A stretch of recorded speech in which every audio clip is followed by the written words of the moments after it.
So, ibig sabihin, nakapasok ka na sa expressway. Opo, nakapasok na ako kaso Saan ka nahirapan? yung speed po no, Okay. So, hindi mo na, parang hindi mo kinakaya yung speed. hindi po hanggang Slow down. 50. Okay. So, yan. Control mo na sa akin.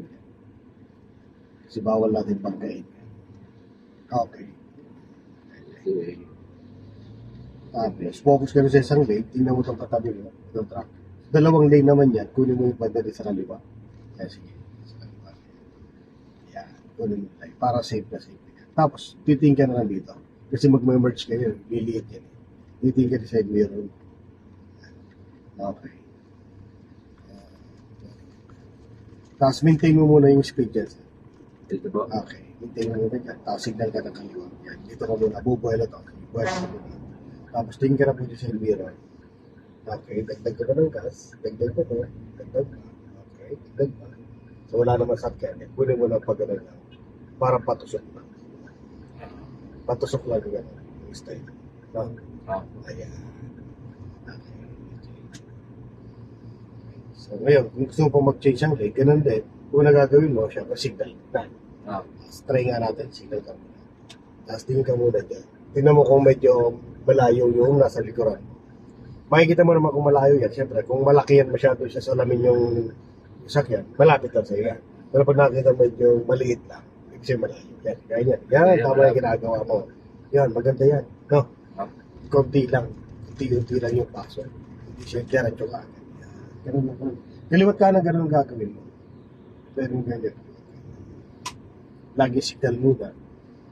Bago tayo tumingin sa hilbiro. Saka tayo check siyang lane pag alam natin na malayo siya yung distance. So, kung gusto mo naman na save ka talaga sa expressway, una, syempre, matrace mo dapat yung kalsado. Hindi mo dapat nasasagitan yung kaliwa, kanan, naguhit. No? Kasi yung mabibilis na yan, pag yung overtake, yung mabibilis, o kaya alangaan sila at nasasagisa mo yung guhit, possible na masabitan. Kasi hinahanap lagi nila dyan yung posisyon. Buhet. Pag nakaposisyon ka, madaling makapag-trace din yung nasa likuran. Pag makaposisyon din. Kasi from overtake, mabilis yun eh. So ngayon, kailangan may posisyon sa akin. Kung nakabalandra ka, mahirapan sila may posisyon sa akin. Ay sa akin na. Paano po malalaman kung sentro na yung... yung center na. Ganito yan. Una dyan, yan. Nakita mo yung guhit na yan. Opo. Okay. Tapos dito may guhit din. Okay, dito sa kaliwa, sa kanan. Sa isang mga basihan mo dyan, ito, pag tumingin sa mirror, tinan mo, nakapasok ako sa guhit na yan. Then pangalawa, dito rin. No. Then, dapat malayo yung tingin mo. No. So, ang mata mo nandun sa truck na yon. Mas madali yung makita kung nakatuwid ka. Na, pag dito ka lang nakatingin dito sa ano to, hindi yung makita kung tuwid ka. Mas madali siya nga. Kailangan, dito ka sa ano to, malapad tong kalsada to kasi. Ito po ano na ito. Malapad po ito, kumpara sa mga ordinaryong kalsada natin sa labas. Ito, pinalapad talaga to. Tignan mo yung trailer, yung truck. Kumbaga may space pa. Pero kung titingnan mo dito sa posisyon natin yan, paakala mo, sakop mo buong ano. Yes, opo. No. Pero kung titingnan mo yung mga maliit na sakyan, ang laki ng mga spacing. Kaya ng kotse talaga. Diba? So malapad talaga. No? So dito, di mo naman kailangan na talagang tuwid. Pwede ka rin mag-guide. Yan lang, bigyan mo lang kaunti. Huwag mo lang sa kasama. Diba? Parang gusto mo lang medyo tabi dito at medyo angat dito. Pwede, or angat ka dyan, dito medyo tabi dito. Pwede rin. Kung gusto mo naman sentro, ayan, tumingin ka lang doon sa malayo. Sa malayo lang yun. Alam mo, tingin mo. Mas madali siya makakita. Yun nandito, peripheral vision. Okay? Kung paano malaman naman kung yung sinusundan mo ay papasok sa area mo, kagaya nito. Kung sisingit pa siya, makikita mararamdaman mo sa gulong. Dahil mo gulong ng truck, padiretso siya. So wala siyang intention pumasok dito. Okay? Ganon din yung nasa unahan mo. Pag ang gulong niya, kinakain niya ang unti-unti itong Guhit Linya lang. na. Ay, itong linya. Pupunta sa iyan. Oo. Na. Oo. Kaya ang mata mo, di ba ganyan, yung sinusundan mo, tinan mo kagad yung gulong niya. Habang, ay gano'n siya. Kung papunta sa'yo. Pag nag-akma siyang papunta doon, so mag-minor ka na kagad. Adjust mo na kagad yung bilis mo. Huwag mo nga, kagaya ng jeep natin na ba? Ay, Nakita nga, Apo. pumasok siya ng unti. So, yun, yung pag nakita mo pa lang yun, at medyo malapit sa'yo, tanggal ang gas, position sa brake. Gano'n kagad. Yan nasa likod mong kotse, tinan mo. Tinan ang posisyon ng tulog niya. O, nakadiretso. Oo. So, wala siyang intensyon para pumasok sa area. Ganun yan, ano ba? Tinan mo yung jeep. Pinasok niya yung area. So, may intention siya para ganun lang po yun. Paano naman po i-maintain? For example, 60. 60. Oo, Ayan, 80. ganyan lang. Oh. So, kung anong, titingnan dito sa speedometer mo. So, kung alibawa na sobra ganyan, na sobra sa 60, bawas ka ng konti lang na gas. No. Tapos pag bumaba naman, dagdagan ng gas. Okay. At sa speedometer mo magbabawas. Hanggat di pa-develop muscle memory mo, mahirap kontrolin talaga yung gas. Bakit? So dito ka lang papasok. Pag sumobra, tanggal. Pag kumulang, dagdag. Itong pulang kotse din naman. Ayan o. Tignan mo ko to. Diba? Tignan mo yung jeep. Diretso pa po. Diretso lang. Tignan mo itong, diretso lang siya. Wala siyang intention. At tignan mo, lumalapit na. May plano yan na lumipat. May plano lang. Ito yung siya. Dapat maliks yung mata mo dyan sa gulong niya. Yung sa unahang gulong, ha? Sa unahang gulong. Para alam mo kung kakain siya ng area mo o papasukin ng area mo. Ganun lang siya. No? No. Tapos sa maintain, yan lang. Silip ka rin isa.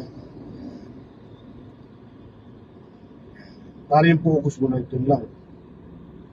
Kasi pag alam mo pumapasok siya sa area mo, pinapasok mo na, tanggal ang gas agad. Ganun lang yan. Huwag ka na may pagsabayan. Tanggal agad ng gas para mag-minor ka. Malaking effect kasi pag yung tinatanggal mo yung gas. Alam mo, sobrang bilis. Ganun ito. Tanggalin mo yung gas mo. Babagsak na babagsak ang takbo. Nabagsak. Opo. No. So what more pa kung apakan mo pa yung brake, syempre babagsak na babagsak. So hindi ka magpapakabo. Nagkakaroon ng gas. Itong orange, tinan mo, pinapasok yung area mo. Diba? Ganon din kahit nasa city driving ka. Ganon din yung paghuli kung papasukin na yung area mo. Pero within 30 meters. Ang 30 meters mula dito hanggang dyan sa sinusundan mo puti. Wala dapat papasok basta-basta dyan ng alanganin. Okay. Kaya babantayan mo yun. Lalo pag ang bilis mo ganyan 60. Pag alanganin kasi tapos bigla siyang stop. Alanganin yun eh. Prepare ka. Pag pumasok siya, prepare ka talaga. Kasi kung biglang pasok niya tapos bigla siyang stop, bulaga ka din. Pero pag alam mo naman kaya yung mula doon sa sinusundan mo or bigla sa may pumasok, dapat alam mo rin yung sinusundan mo kung malayo. O kaya bibigla yung mag-i-stop para iwas karambola. Possible nagkakarambola kasi dyan, yung ibang driver, hindi nakapokus dito sa unahan niya, dito sa responsibility niya. 30 meters to 50 meters. Dapat yun ang agwat. Yes. Hindi naman sa agwat yun. Ay, ibig ko sabihin, yung binabantayan mo. Binabantayan. Kasi ang agwat mo dyan, dapat at least mga 20 lang, mga ganun lang. Mga ganun lang. Or, kung di makuha yung distance na 20 meters, dyan sa putol-putol na guhit, magbase ka. At least 3 putol-putol na guhit. Tinan mo yung orange, tinan mo, pagitan nyo. 3. Napapansin ko. Itong puti, 2 lang. Ganun lang yung distance.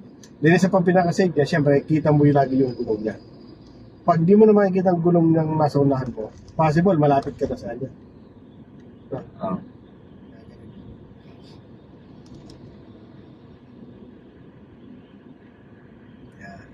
Tingnan mo distansya mo sa kanya, iisa ng guhit. Magme-minor ka. So, lagyan mo siya kahit mga 2 or 3. Pero pag gusto mo overtake, mag-signal ka ng kaliwa, pwede. Pag gusto mo mag-overtake, signal ka ng kaliwa, Tapos silyap ka muna dyan. Titignan mo kung yung nasa likuran mo malayo. Kaya pagkalagpas ng van, pwede ka na kumain na. Very good. Ganun lang sir. Yup. Ganun lang gagawin mo. Paulit-ulit lang, paulit-ulit. Practice mo paulit-ulit. Safe na yun. Safe na yun. Yung proper na. Huwag lang yun talaga bigla na. Bigla na. Nakagdama na. Hindi ka malang nagsignal. Hindi ka malang tumingin sa mirror mo. Lumigo ka na kagad. Yan tatawag na kamote. Na. Merap makakasabay. Merap ka banding sa kalsada yung mga ganun. Na biglang naligo. Dapat tingin mo na. Malimutan mo na lumigo. Huwag mo lang kalimutan tumingin sa mirror. Ganun lang lagi. Kasi possible magkasakit ka.